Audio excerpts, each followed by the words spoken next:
Question is for Senator Edwards.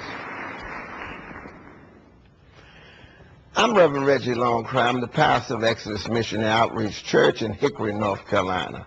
Senator Edwards said his opposition to gay marriage is influenced by his Southern Baptist background.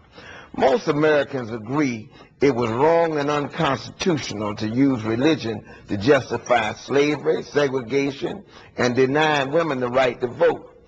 So, why is it still acceptable to use religion to deny gay Americans their full and equal rights?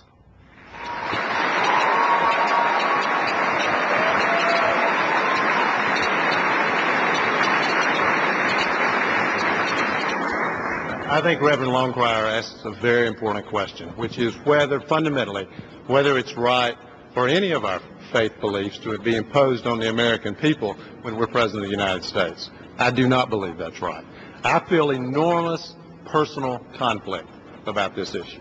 I want to end discrimination. I want to do some of the things that I just heard Bill Richardson talking about, standing up for equal rights, substantive rights, civil unions, the things that Chris Dodd just talked about. I think that's something everybody on this stage will commit themselves to as President of the United States. But I personally have been on a journey on this issue. I feel enormous conflict about it. As I think a lot of people know, my wife Elizabeth spoke out a few weeks ago, and she actually supports gay marriage. I do not. But this is a very, very difficult issue for me, and I recognize and have enormous respect for people who have a different view of it. Should also point out that the Reverend is actually in the audience tonight. Where is he? Right over here. Reverend, do you feel he answered your question?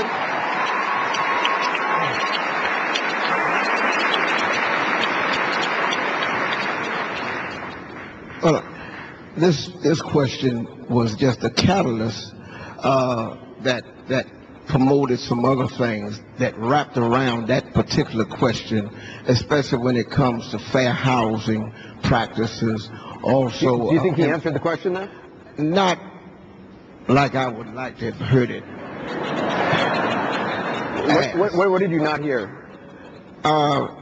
I didn't quite get. Some people were moving around, and I didn't quite get all of his answer. I just heard 30 seconds more. Why is it okay to quote religious beliefs when talking about why you don't support something? That's essentially what's his question.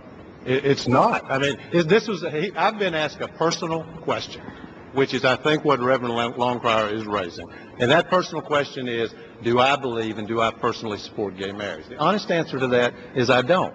But I think it is absolutely wrong as President of the United States for me to have used that faith basis as a basis for denying anybody their rights. And I will not do that when I am President of the United States. Senator Obama,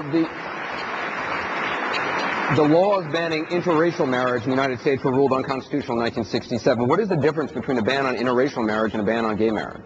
Well, I think that it is important to pick up on something that was said earlier by both Dennis and by Bill, and that is that we've got to make sure that everybody is equal under the law. And the civil unions that I proposed would be equivalent in terms of making sure that all the rights that are conferred by the state are equal for same-sex couples as well as for heterosexual couples. Now, with respect to marriage, it's my belief that it's up to the individual denominations to make a decision as to whether they want to recognize marriage or not.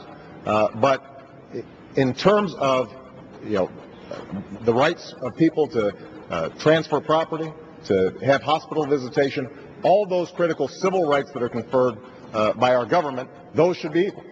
We're going to take a quick break, but before we go, we're going to show another candidate video. This one is from the Clinton campaign, and when we come back,